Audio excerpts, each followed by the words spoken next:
ഇതിനേക്കാളും സിമ്പിളായിട്ടൊരു book mark ഉണ്ടാക്കിയാലോ? ദാ ഈ കാണുന്ന പോലെ ഹാർട്ട് ഷേപ്പിലൊരു ബുക്ക് മാർക്ക്. നമ്മൾ സത്യം പറഞ്ഞാൽ ഫ്ലിപ്കാർട്ടിലൊക്കെ ഒരുപാട് ബുക്ക് മാർക്സ് കാണാറില്ലേ? എന്തിനാ പൈസ മുടക്കി വാങ്ങിക്കുന്നത്? സിമ്പിളല്ലേ?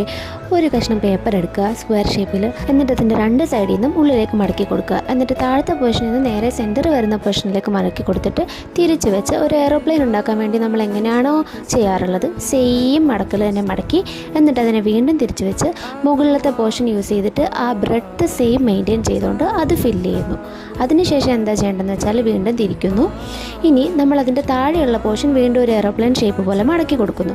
മടക്കി കൊടുത്തിട്ട് അത് വലിച്ച് താഴേക്ക് അറ്റാച്ച് ചെയ്യുന്നു. So that is the bottom portion of our heart. നമ്മുടെ ഹൃദയത്തിൻ്റെ താഴെ ഭാഗമാണ്. ഇനി മുകളിൽ വരുന്ന ആ പോർഷൻ ജസ്റ്റ് ഒന്ന് തുറന്ന് മടക്കി കൊടുത്തിട്ട് വീണ്ടും ഒന്നും കൂടെ മടക്കി ടോപ്പ് പോർഷനും കൂടെ മടക്കിയാൽ നമ്മുടെ ഹേർട്ടിൻ്റെ ടോപ്പ് പോർഷനുമായി. തീർന്നു. സിമ്പിൾ. പൈസ മുടക്കി ഒരു ബുക്ക് മാർക്ക് വാങ്ങേണ്ട ആവശ്യമുണ്ടോ? സിമ്പിളായിട്ട് 5 മിനിറ്റ് പോലും വേണ്ട.